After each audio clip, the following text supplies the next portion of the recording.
napesi biso nyonso mbote bino bisika bozali kolanda ngai na nzela ya telefone na baplateforme na biso nyonso ya réseaux sociaux. École d'imitation TV kelasi ya mbongo wana ya nzela ya makanisi entre maditiki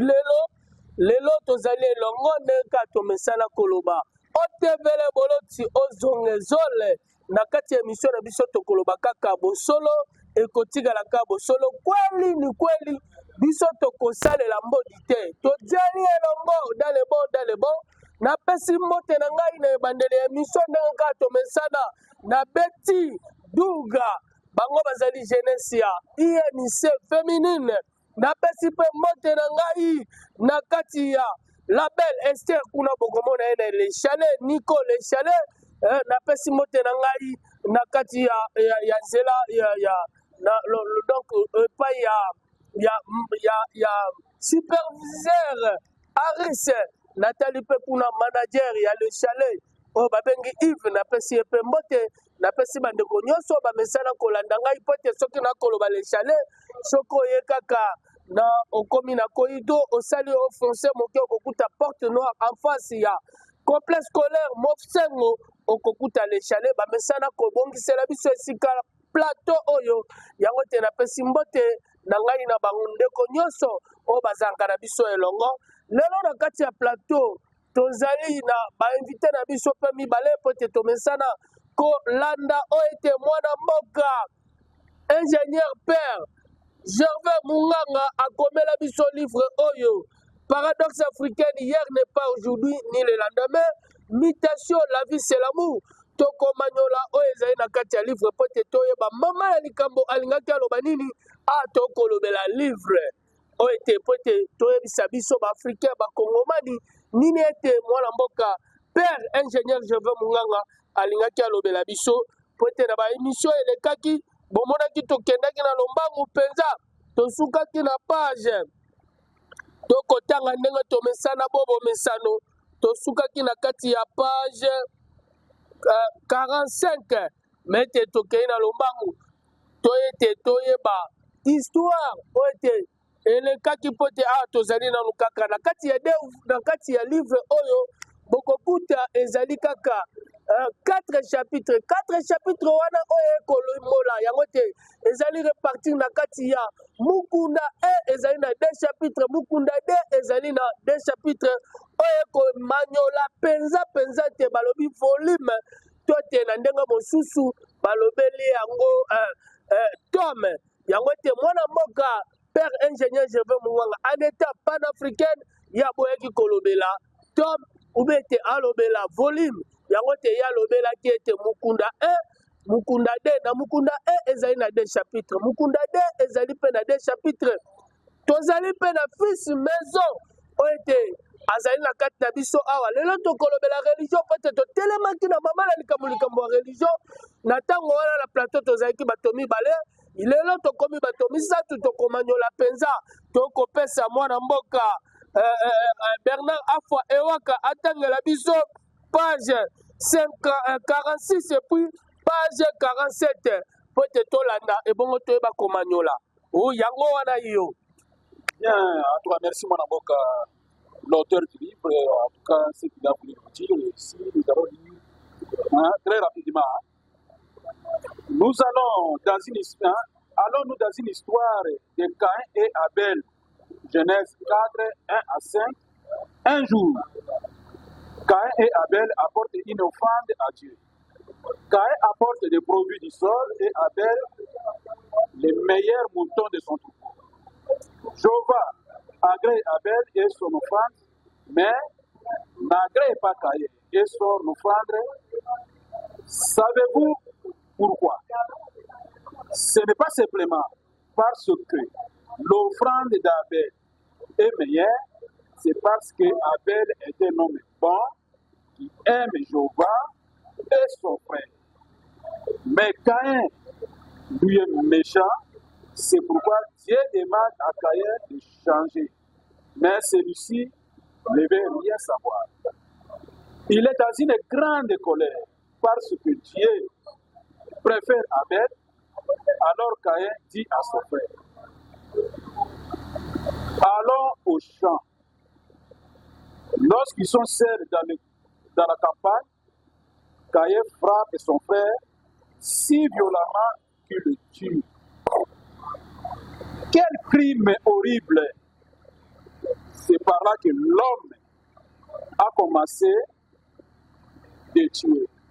ses frères humains comme des bêtes, comme nous les Africains. Nous s'entretuons nous-mêmes à cause de nos pouvoirs au sommet de l'État. Nous nous divisons pour rien en lieu et place d'être unis pour devenir une grande puissance. Nos ancêtres cultivaient les terres, faisaient élevage. Ils étaient de bons travailleurs, des hommes forts. Ils s'engageaient en tout, des vrais combattants. Mais aujourd'hui, remarquons chez nous en Afrique beaucoup plus d'églises et plusieurs sortes de religions sont répandues partout en Afrique et surtout en République démocratique du Congo sans donner aucune solution à nos problèmes. Parmi ces églises, d'autres nous les appelons les églises des Noirs. Et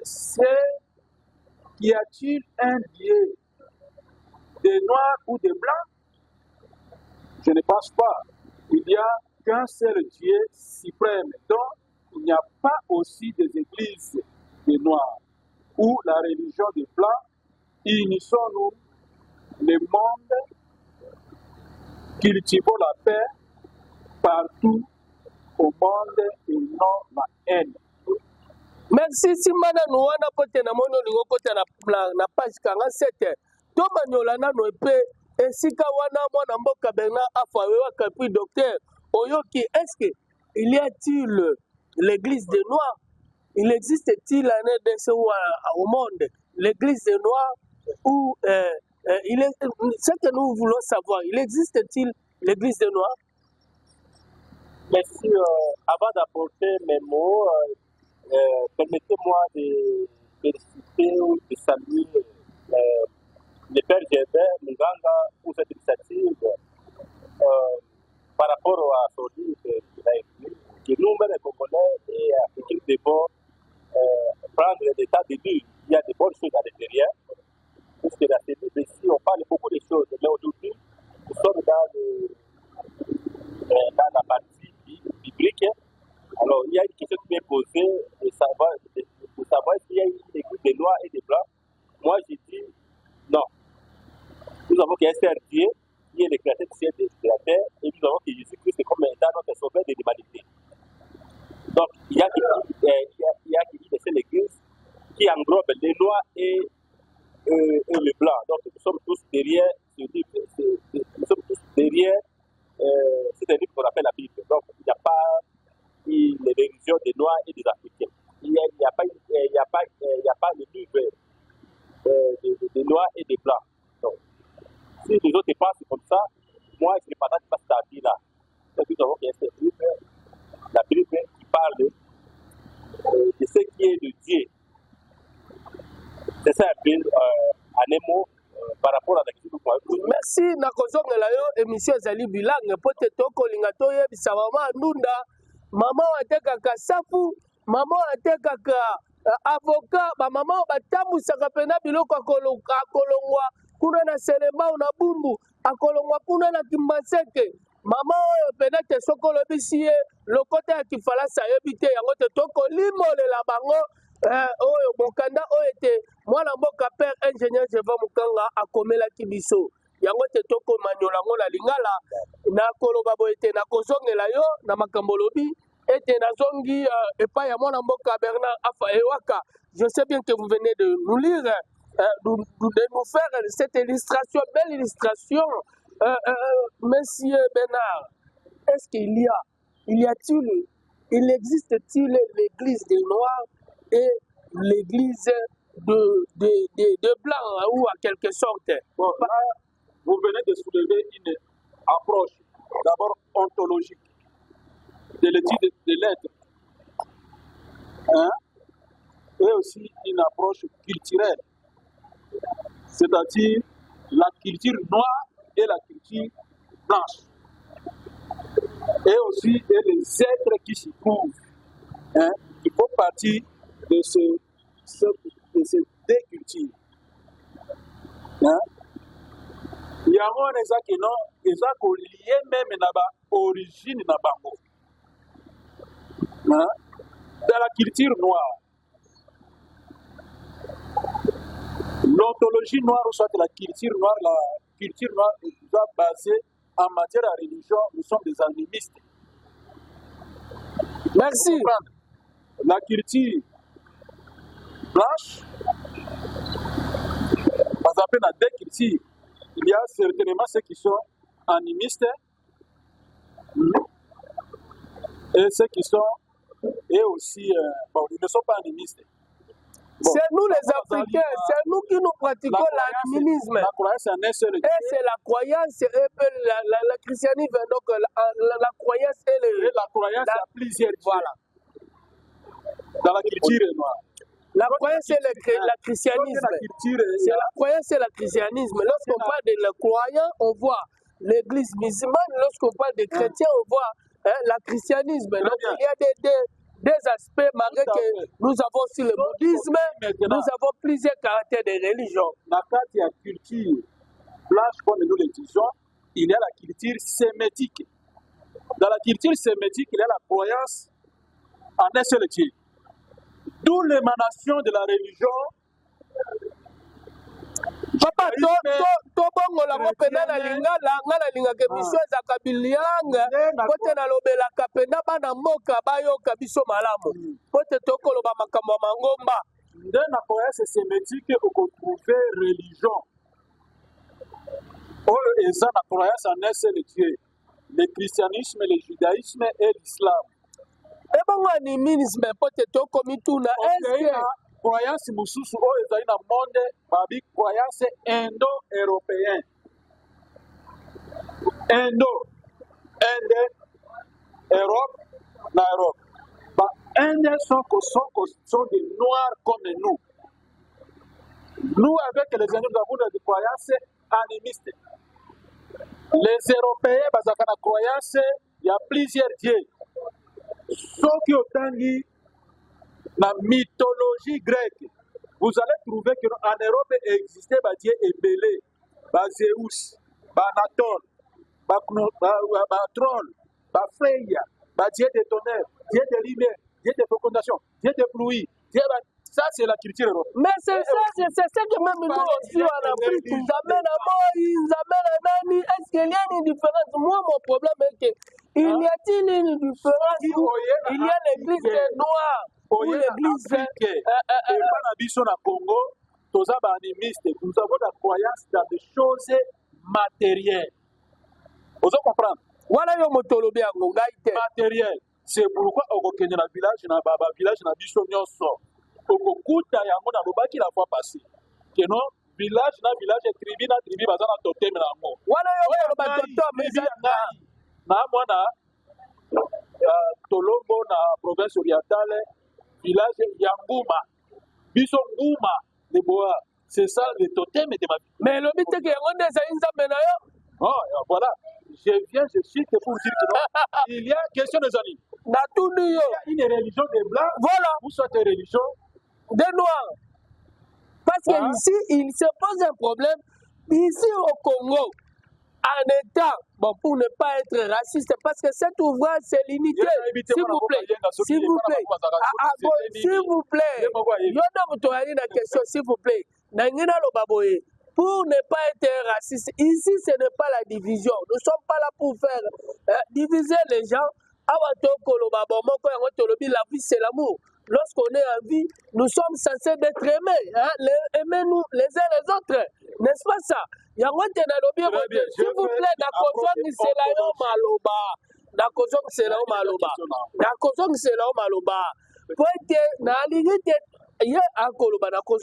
plaît, po te na lingi te nayebisa bato awa na bolingo tokosala eloko moko te mais kasi nakutanaki na eloko moko mpe namoni eloko moko ezali na kati na biso na Congo tolobaka église des noirs mais yango te tokoya na koya wana tokoloba soki omoni ngunza omoni bandeko mosusu oyoka wana église des noirs yango te totuni bavulusi bango église des noirs ata nyonso okoloba estce bango awa na Congo be na mokili ezali église des noirs ezali église mpe ya mindele ezali nde yango na question na ngai yo oyo okomema biso ebelebele yebisa ngai oui ou non église ya noir ezali église ya mindele ezali ezali mpe wapi na Congo église ya banoire ezali église mpe ya mindele ezali wapi awa na Kisasa awa contexte actuel toza na mondialisation bamondialisation bato babanda badeba oyo ti baleposte da Senghor aloba symbiose culturelle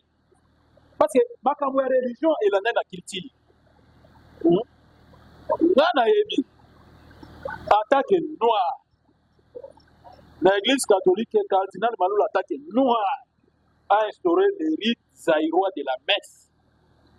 yango nde tokobenga litigi nyonso ekozala na kati ya lingala balobi église des noirs cette connotation elongwe eza na milito toza église autochtone il fallait baloba église autochtone traditionnelle yango wana batia confession na bango bangunza bapevalomo bavuluzi c'est lié à nous et avec la symbiose culturelle ce sont aussi les églises quand on parle de l'église c'est une la religion parce que la religion nous sépare religion est la manière d'un peuple de croire à Dieu mais l'église est l'ensemble de merci pour monopoliser la parole te tokozongela lisusu docteur Yenga pote alimbolaki mpenza aleli mingi alobi ozwi maloba mingi tokoloba awa ete pourquoi bato mosusu bakoloba église des noirs pourquoi bato mosusu bakoloba église donc balobelaka mingi église des noirs or ngai eteke auteur awa nayebi ete na mokili ya lelo ndenge outi koloba mondialisation tozali na église des noirs te tozali na église mpe ya mindele te parce que s'il faut tout kosedemande la question awa na Kisasa église ya mindele ezali wapi okoyebisanga ni église catholique te okoyebisanga ni église musulmane te okoyebisa ngai to te maikari nini te po te bakongomani banso nde bango nde bazali bisika wana yango te okomona nalingaki ete société na biso toyeba kointerprete langage normal existaka te po te biso nyonso tozali bana na Nzambe po te soki ezali na motuna okotanga yango esika moko te nalobi ete eske na mokili biso nyonso tozali kondima ete tozali bana ya Adam et Eve wana ndenge bapesa biso yango soki tozali biso nyonso bana ya Adam et Eve na mondele na moto moindo po te toa baraciste te donc tozali kaka kobe moto moko touti na tata moko mama moko o mobutu bandaki koloba tata bo moko mama bo moko yango ete nazongeli na lombangu epai ya mwana mboka docteur Yenga po te ayebisa biso ebongo ndeko alandela biso na lombangu yo te po te ozwaki maloba mingi te bongo te ndeko Bernard akontinue biso na page wana po te tokokende na kosite omoni ndenge nini po te na likambo wana po te soki otambola komona kuna église des noirs nakutana na esika mo moto aloba mena église des noirs nateli na bi yo oyi moto mwindu me okoloba liso église ya bato moyindo yo okutaka wapi ngai moko nayebi ete na mangomba maso nasanganaka ngai moko ntango okobenga nga père okomprendre esika ete nazali po te nazali moko mpe ya katolike nazali moko ya bavoluze nazali moko oyo ete batindanga bakoko batindanga yo lobi ndenge nini mwana mboka agrimenté merci père Gervais Munganga par rapport à cette question je pense que tout au début pour la question wana ngai nadi awa na Congo uko tozali na Congo na babele ya Kinshasa nabela ke église ya noa ya mindele ezali awa te ngai nazali pour yo po te ezali makambo ya bozambe nzambe ali moko nzambe azalaka moko tozalaka na livre moko oyo ya bible nzokande soki na kolanda na bosikisiki par rapport na bacroyance soki oyi bacroyance la naoyi kokelenga mongo wana bokoseni ezali me okomona ke na équinimisme oyo babenga équinimisme bato nyonso basangani non pas animisme équinimisme wana bato nyonso basangani okomona bato ya animisme baye bakretien baye omoni mpe bamusulman baye babudiste baye basangani bango nyonso mpona kopesa litomba ya malamu mpona biso peuple ya afrika ndenge ndeko jérôme nganga oyo mokolo livre o paradoxe africaine azopesa makanisi te yango ngana nazoba bike donc par rapport na lolenge babi ke lingomba ya bamindele ya bino ezali eza bino tozalaka na lingomba moko mpo nga naza chrétien catholique ozokomprendre nga naza chrétien catholique tosalaka soka bible moko bible po babengo na tete bible yango tosalaka yango amoni keno ndenge natia bokeseni ekozala te par rapport à ma croyance oui il y a des croyances nga nasalaki mpe na bahumanité na nga nasalaki filo la te kuna nde ekokopesa nga bakoki na kobi keno par rapport na croyance nakoba bi keno eza ndenge moko te na ndenge ya bamindele na ndenge mpe ya biso bato bino mais toza ndenge moko te mais toza mpe esika moko puisque soki natali na rome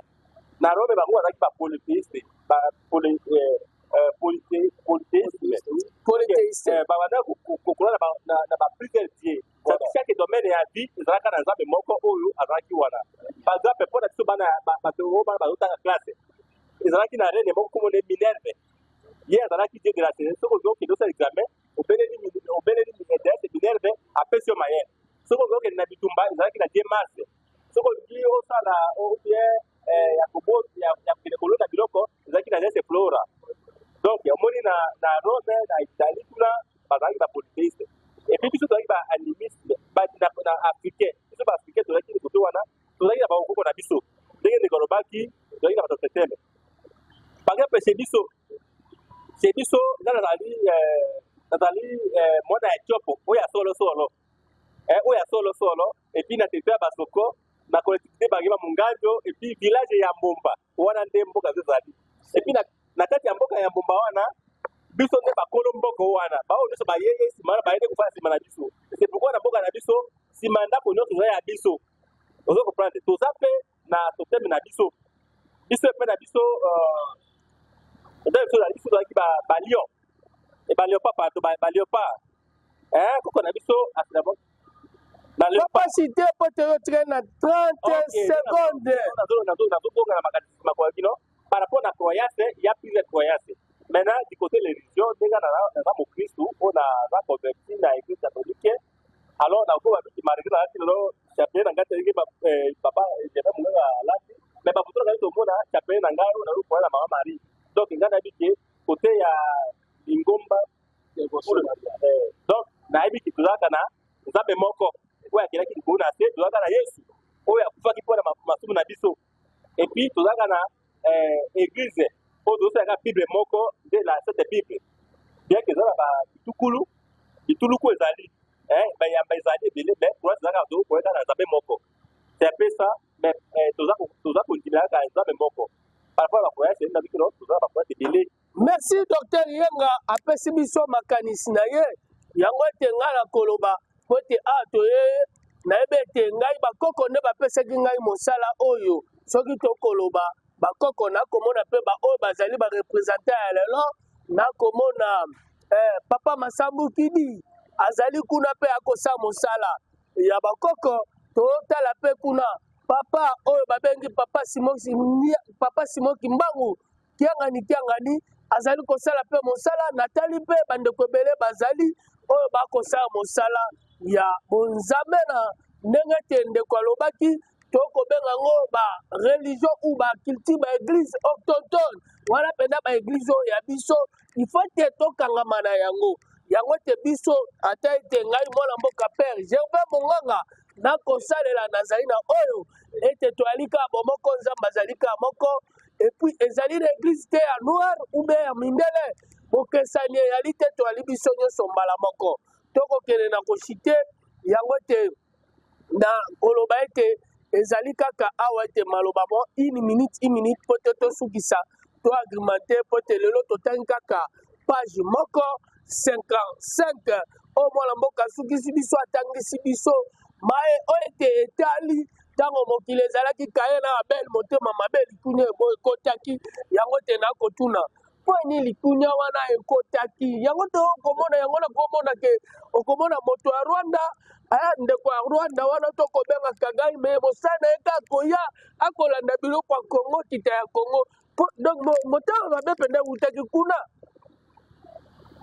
ozali na pani na yo napesi nanu na yo ezali kaka tokolobela livre motema mabe nakolobela yango na moto tolobi eloko moko ye aexplike makasi alobi keno baeglise apesaki terme moko wana eseperesinga makasi parce que explike oyo ngai nalobaki yango nasengi bapeve alongo nyonso bangulusi bakaka banguza banani etusa baokita lelo awa basi bakitaki mpo te nga mosala oyo ntango nalobelaka paradoxe africaine hier n'est pas aujourd'hui ni le lendemain mutation la vie c'est l'amour yeba ete nalobelaka oyo yo ntango okolobela ntango yo okolobela bafumuki mbangu bandeko baso merci nga nakolobela yo mutata nakolobela yo mutata oyebi mutata azali wapi kipavita ntango wana koloba bango nyonso bakiti ntango nalobi mutata wana ete napesi mbote na bandeko na ngai ya afriso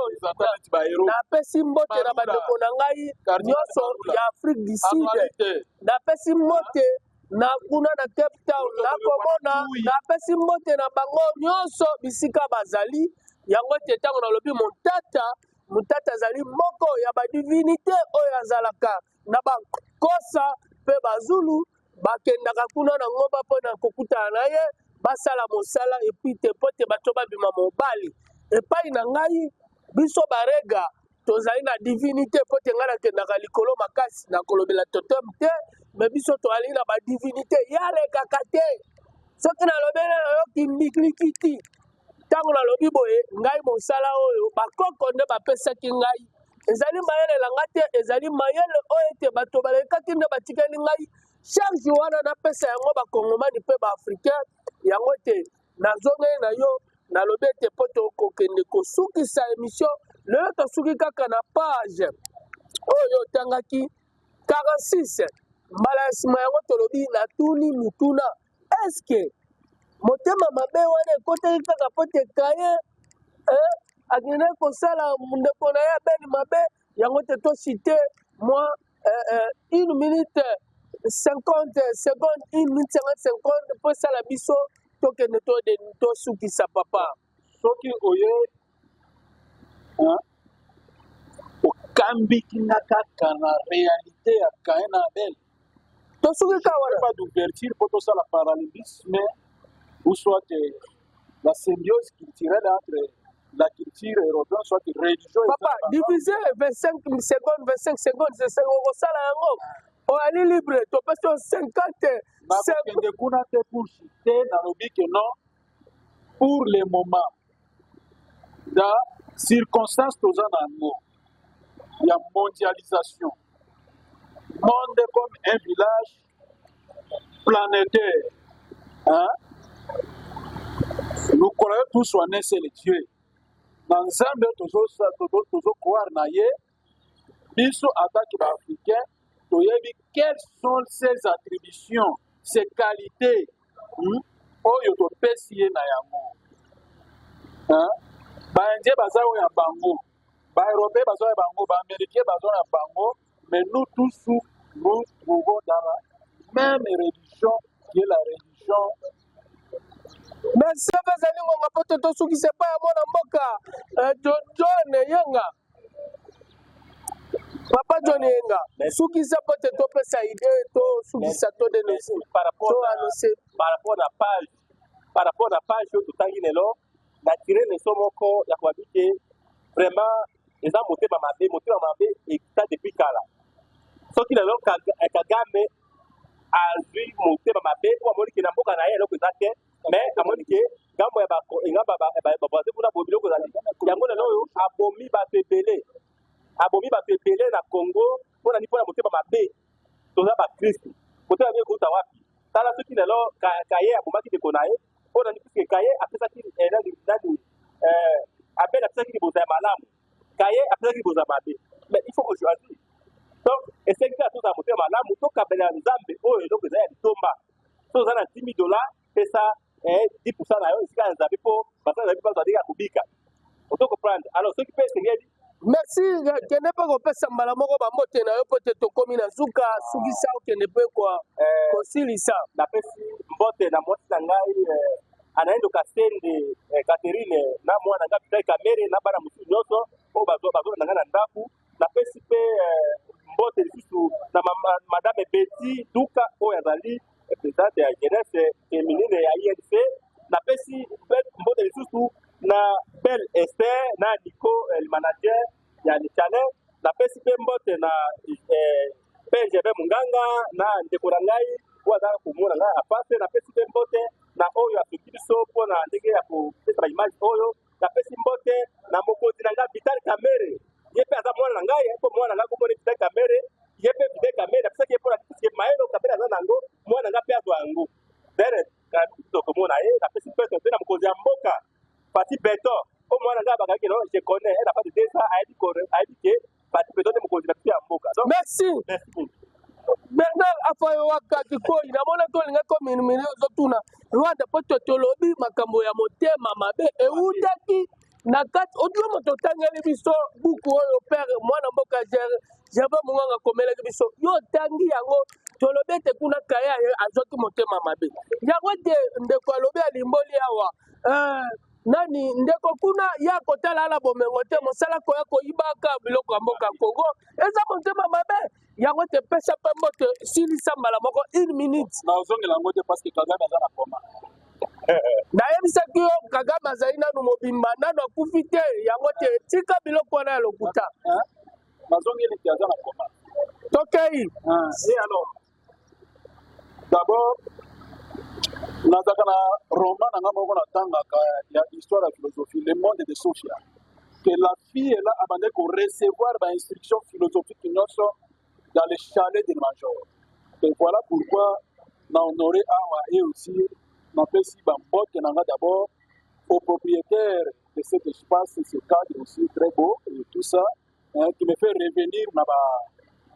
formation na nga très philosophique et aussi et d'après tout, à l'auteur Paradoxe africain, Gervais Munganga et tout ça, que je salue, c'est un compagnon de vie et tout ça, que, en tout cas, mes félicitations, mes vives félicitations et encouragement, et à continuer, parce que normalement aujourd'hui, manuscrits ont disparaître avec l'évolution technologique, en tout cas, mais quand il nous revient dans ces histoires, il y a beaucoup de livres et tout ça, mais ce n'est pas des chroniques, les Andy. Ça, c'est pour la conservation. Toutefois, en tout cas, toutes nécessaires félicitations. Et merci. En tout cas, moi, et en plus, je suis ici avec toute ma famille politique et aussi culturelle. Merci. Momone teto komina suka. Ndenge bomo mesano to mesana kopesa mbote na biso na baye basanga na biso na école d'imitation TV na ebisaki bino bato bolinga bolanda biso okomi école avec majuscule et puis vous continuez à minuscule école et puis D minuscule mutation M avec majuscule et puis TV donc ndenge tokoloba na lingala na français TV T avec majuscule et puis V avec minuscule yango te okokota mbala moko na kati ya balia na biso na kati ya nzela ya YouTube okomona biso na ba réseaux sociaux nyonso na pesi mote na nga na babone nyonso ba misala kolanda biso na pesi mote na nga na bakambi ya mboka na bandi en pensant premièrement na chef de l'État Félix Antoine Tshisekedi Tshilombo moko ezali kaka moko ekokabwana te tozali mpe kaka kobe na mokonzi moko Félix Antoine Tshilombo Tshisekedi ye nde moto ozali na ye ye nde akokamba biso epui nakei na lombango natali kuna na bwaki miso na ngai na Assemblée nationale mokonzi ya Assemblée nationale, le président l'honorable Dr Vital Kamerhe Lwaka Ningini Kingi topesi ye mpe mbote nakei na lombango natali kuna na mangombo biso tosanganaka ezali parti politique l'INC oyo tobengi l'Union pour la nation congolaise namoni oyo azali mokambi nango nano ya liboso Eraston Billy Kambale le secrétaire général ye nde moto asimbi 5 étoiles ye nde moto asimbi INC et puis napesi bacoordonnateur nyonso babranche nyonso spécialisé ya parti na biso INC napesi bango mbote et puis bon anniversaire 15 ans d'anniversaire ce n'est pas une mince affaire ekovandisa bato na lingomba ou na etuluku moko yango te napesi bango nyonso mbote po te tolobaki ezali année ya paix ya résilience po te toyebi bituma na biso ndenge nini biso tolingaka l'homme au centre na kati ya INC yango te nasukisi wana mpona kosukisa epai ya Mireille Nzinga yazalaka moko na biso na bosani te oyo asimelaka biso bile ya kitoko tobengaka ye l'héros dans l'ombre tingi yende moto avandaka na nzela ya masini merci bye bye et ciao.